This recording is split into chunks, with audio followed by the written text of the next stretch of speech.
Are you ready to explore the brilliant world?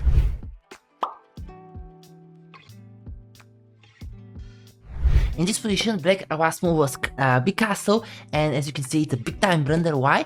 Because of Boden's mate. Here, white had the audacity of hope to go 8 times before sacrifice the rookie my provinces with check.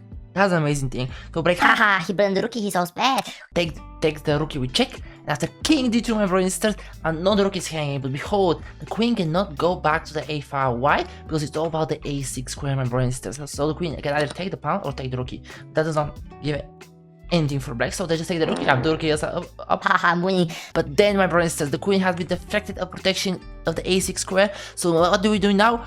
Queen takes c6. Stop it, baby. Sacrifice the queen. And this is called bonus mate. One of the most beautiful checkmates in the world. B takes c6 is the only legitimate move for black. But then go bishop a6, and that is all she wrote.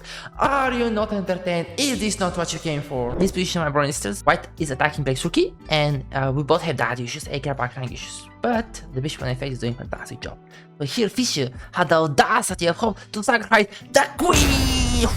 Stop it, baby. Sacrifice the queen. And after rook takes f1, daddy issues, aka backrank issues. Rook g1, they go to rook e1, and that is all she wrote. GG.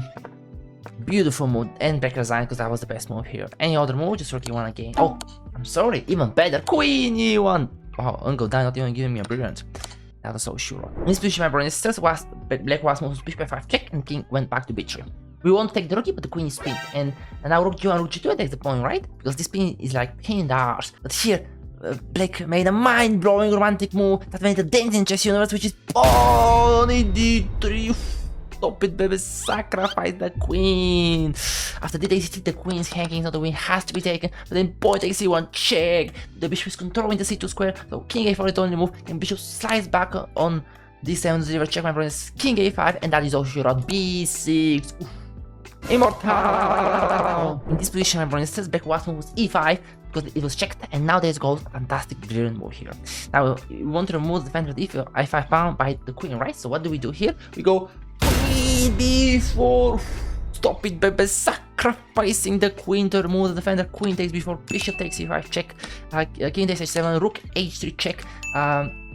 King g8, rook h8 is checkmate, morphimate, so the king has to go here, then rook f6 check, king g5, as you can see, the king is left alone, all those guys are on the queen side, rook g3 check this guy, king h5, rook f5 check this guy, as you can see what he's trying to do, lateral mate, now bishop f4, the king on h7, and no longer protecting the h5 square, and that is all sure. Here, rook c awesome c5, what happens here? Rook f8.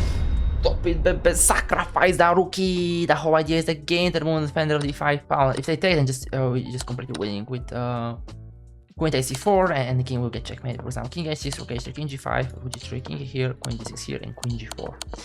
So after rook f8, king h7, my brothers, then queen takes c4 check, king g7, bishop takes c5, sacrifice the rookie, king takes f8, and suddenly, what now? What can we do? Rook f3 and king 8, queen f4, king here. The whole idea of white's play is to go bishop g7. Stop it, baby. Sacrifice the bishop after queen takes g7, queen e8. That is all she wrote. And after king takes g7, queen takes c7, my brothers and sisters, and black resigned because they're queen down with a losing position. Are you not entertained? Is this not what you came for? In this position, my brothers and sisters, we can see that the king is trapped in the corner, but there is no good way to check the king, right? Alright, that would be checkmate. But what if we sacrifice something to clear that check, right? The pawn is controlling the h5 square, and if the pawn is not here, then rook h5, rook h4 checkmate. So what do? We go queen h5. Stop it, baby. Sacrifice the queen to remove the clear the way for the rookie. It's quite clean and sacrifice, and that is all she wrote. Anastasia made no steroid. Are you not entertained? Like resigning here is criminal about white, but it's okay. Let black has checkmate. I played an immortal. Now, my brothers, in this position, which is immortal, black was move was rook s7, trying to protect g7 pawn, and now it's super duper difficult to see white moves, but this is immortal game that has made a dent in chess universe, and it all starts. We want to play rook e8 and rook g7 mate, right? There's a big time pawn on e8. So what do we do here? We go swing on the pony. Stop it, baby. Attacking the rook in a6. But suddenly, like we're blind, not seeing the pawn before, right? But we have a big idea in mind. Sacrifice our queen and go check on e8, my brother and sisters. So after 8 days before, then we go queen d6, sacrifice the queen, and after c takes d6, rook e8 check, rook f8, rook takes g7 here, and that's all she wrote. But the queen cannot be taken. This move will be the same fate. But the queen cannot be fate. Black smash plays queen d7, and now material is even, and look like the attack is gone because I take and he will run f7, but not for white. White is a legend, is an immortal player, and here they play another fantastic move, which is queen d5. Stop it, baby! Sacrifice the queen, and now black has a big time threat to face, which is rook takes g7, probably rook, queen takes d5, rook e8 here, and rook takes g7. That's all she wrote. Again, this checkmate. So the queen has to protect the e8 square. So g6 seems like the most logical move, but then we go swing with the rook. Stop this guy from immortality. Are you not entertained? Oof. Are you not entertained? So yeah, that just doesn't work. So black tried king c8. Now everything is protected. G takes h6 is a threat, and now this can be taken. But now my brother and sisters goes fantastic again and again. We go rook take g7, sacrifice the rookie, stop it, baby, and the queen and the rookie. Everything sacrificed here. Queen takes d5 is played, but then it goes fantastic. Well, rook g8. Oh, stop it, baby. Removing the defender of the e8 square. As you can see, it was all about this e8 square. King takes g8 and rook here. That is all she wrote. Ah, immortal.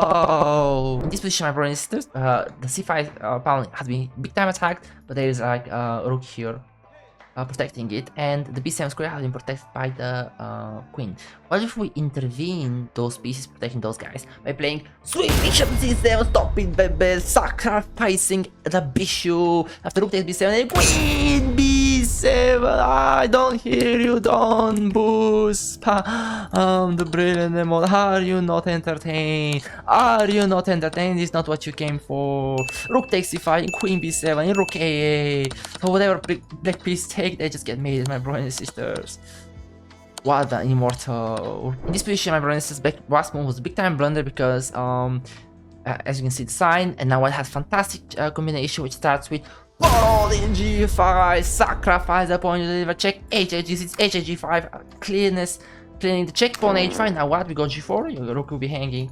If you take, yeah, you're completely lost because black is already a piece, so they can take, and then win the rook. It's protected, but you get the meme, and then the game is lost. So after here, then white has fantastic move, which is rook takes h5, sacrifice the rook. My opponent says to clear the b1 h7 diagonal, g takes h5, bishop e4, and f5. My dear friends in the chat, what is move? Resign? Is that the best move? Or make a dent in Jesse universe by playing e takes f6, ampersand check against world number 1. Are you not entertained? Is this not what you came for? Immortal. Beautiful static check, my brother and sisters. And now my brother and sisters, as you can see, while it's completely lost, there are 4 pawns down, but it's there to move, and our king is stalemate. So here what goes? Rook takes f7, sacrifice the rook, my brother and sisters, to play for stalemate, aka draw. King takes f7, rook f4 check here, rook e4 check here, and rook e4 check. Again, taking will reach stalemate, my brother and sisters. So every time the rook is stalemate in the rest of the game, excuse me, every time the rook is sacrificed is because of this stalemate. So black cannot take the rook in. Rook d4, brilliant, brilliant, brilliant, brilliant, brilliant, brilliant, brilliant, brilliant, brilliant, brilliant, brilliant. Are you not entertained? This is not what you came for. Immortal. Immortal. And my run switch number 1, and here in this position, white last move was a mistake because in chess, make sure that you don't have hanging pieces, and the point here is hanging, so that allows a tactical result, which is bishop takes h2, sacrifice the bishop, my brothers and sisters. Because after king takes h pawn g4 check here, and queen takes g5, black is a pawn up with a better position, with a much better position. So king h1 was played, pawn g4, black is continuing to attack, attacking the pony, f4 to protect the pony, queen e8 trying to hop on h5, g3, queen h5, king g2, and now what is the move, my brothers and sisters? Rook h1 is coming, which is devastating, but no, you go bishop g1, stop it, baby. After king here, queen h2 checkmate, and after rook takes g1, my brother and sisters, this will lead to checkmate. So the bishop cannot be taken by those pieces, but it can be taken by the pony. But then queen h2 check here, and e5. How are you not entertained? The threat is e4, which is a big time threat. What if white plays e4 themselves? Then f takes e4 here, f takes e4 here, and then pawn is c5, cleaning the f5 square for the bishop. My brother and sister, check this guy. And are you not entertained? Is this not what you came for? Immortal, immortal. Incredible game by Nidor. So e4 had not been possible, taking the pawn, but that was foreseen before playing e5 because point a c5 sacrifice the pawn is so bad. F4 f. Point a c pawn here, point g3 f4. Now the g4 square has been opened for the bishop. E takes f4 and bishop h5. Stop this guy from brillianting. Run or lose the queen. King takes g4. Pawn e5. Stop this guy. h5. The king goes back. So you go pawn e5 check. Tricky dicky forky. And after here you go h5 and that is Oshiro. Immortal. Immortal. Don't boost. Spam. No brilliant anymore. I can't. I'm getting goosebumps. This was beautiful, romantic, aesthetic, memorizing, a dainty in Chess Universe game. Are you not entertained? Thanks so much for watching, guys. Don't forget to wash your hands, spread peace, love, happiness, and most importantly, pray for peace in the Middle East, Horut. See you in part 4.